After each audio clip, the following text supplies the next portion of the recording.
Hello, welcome to the local weather update. It's 10 o'clock, and it is May the 9th. And unfortunately, the satellite images, for whatever reason, aren't working at all. We're trying to see maybe if we can get them to work. Doesn't matter what I do, we're just getting a blank here. Um,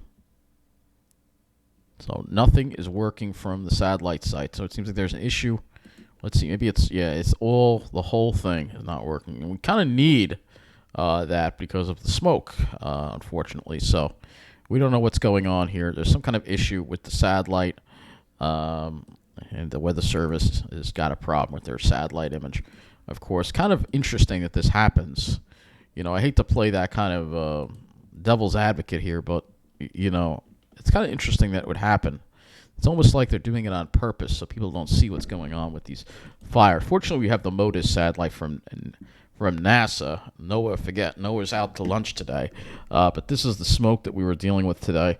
Really could see it in the evening. You can see this it's carried up in the jet stream here. You can see there's a whole bunch of it. It's all stemming from these fires up in Alberta over here, and you can see how it's kind of just come down across the northeast here.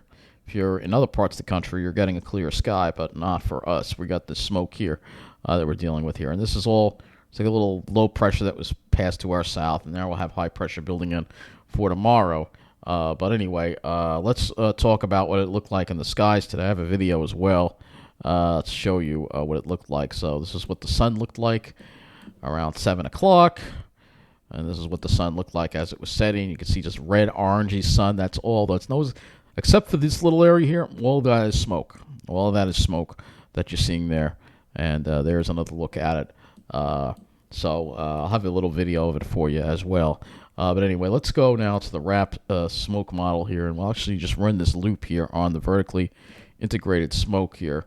Thanks to one of my viewers for suggesting this, because the HRRR doesn't pick up on this because it's coming from Canada, and HRRR is just the American model. So here we go into, let's see, looking at, let's see, this is 509. All right, so this is today. This is going into the next part of the loop is going. Oh, okay, wait a minute. Yeah, some of that's going into tomorrow. So it looks like we're going to have to deal with this smoke tomorrow to see what it looks like, unfortunately. I was hoping maybe we could get some of that clear air to come down, but it looks like we're not going to be able. We get into that bubble of clear. Maybe we could get some blue skies tomorrow. We'll have to see if that happens or not. It's kind of hard to tell what's going to happen here at this point. You can kind of see the idea here. That if we could get into this over here, we could get some blue skies. But if the problem is you got this large area here that's going to try to come on down and get caught up into the jet stream and kind of move over us. So we may be dealing with this. Even News 12 brought it up, which was kind of surprising, actually. You see, here's another view of it. This is a big deal. I mean, seeing these fires are some of the biggest fires. They've had the hottest weather ever on record in Alberta, to give you an example. So, and it's hot and dry and just the perfect conditions for these fires to get out of control. And I mean, we're just getting started. I mean, it's crazy. It's crazy. It really is crazy. And if we look at Alberta, I'll put this in here. You'll be here. Alberta declares state of emergency. This is what's going on. Alberta wildfires force tens of thousands in Canada to evacuate. There is progress made because they had a little bit of damp weather. 24,000 to flee. 24,000 people have fled these fires. It's incredible, and this doesn't get talked about in the news very much. At least, well, if you put on the TV, you're not going to see many people talk about it. But if you Google it, you'll see stuff talked about, and there's just a lot of these fires here going on. So it's just unbelievable. 2023 unprecedented wildfires here. As I know, I called it a local weather update, but we're talking about this because this is affecting us locally with our skies. You can see how does it compare. So this is 2023 here, and look at this. This is a record unprecedented wildfire season as 100 fires as of Tuesday burn across the province. So this is all in line with what we've been talking about when we talk about the Arctic warming and the area. It's warming faster than anywhere else on the planet, and we're seeing that.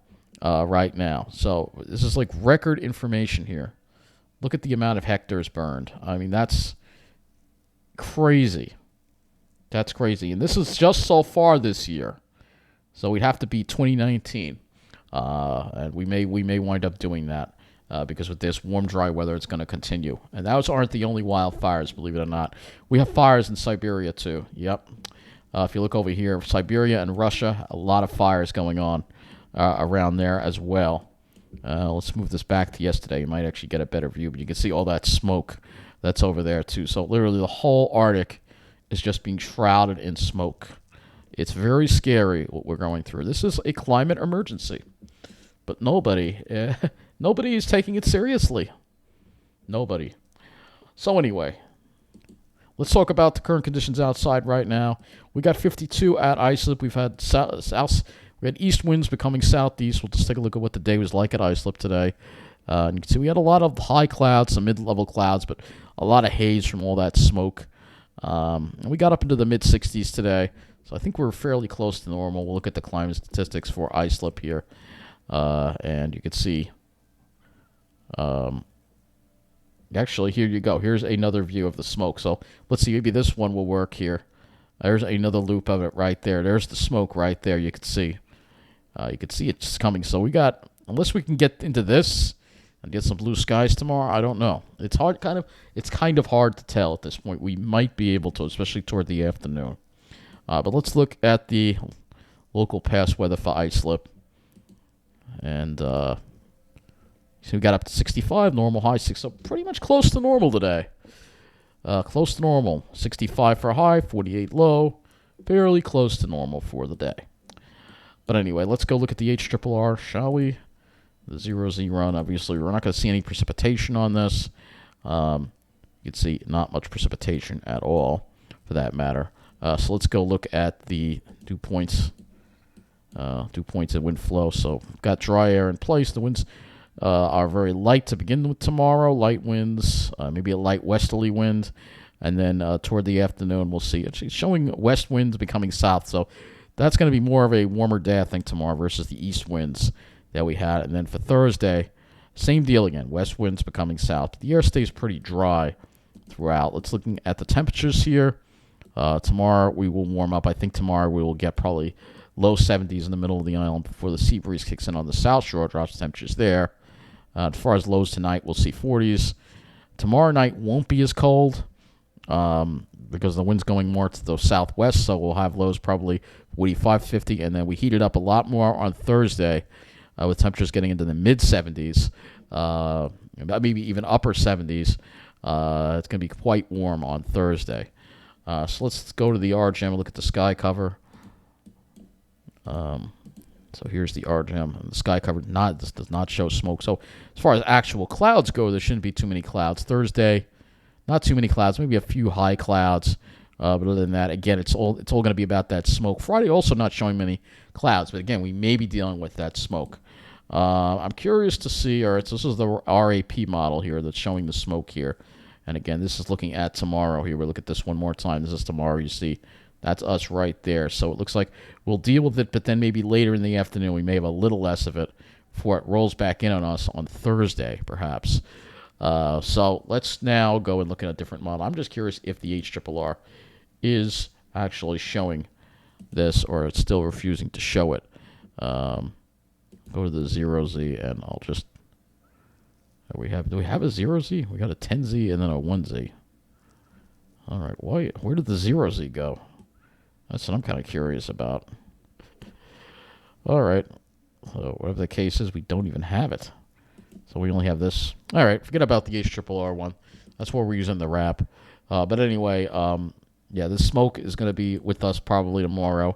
But it's just another sign of a planet in trouble. As we deal with this ongoing climate crisis that's only going to get worse every year, and people just continue to not pay attention to it. It's unbelievable. It's like some kind of movie or something. Wake up, people, especially in the United States. Well, that's it. Thanks for watching. Good night.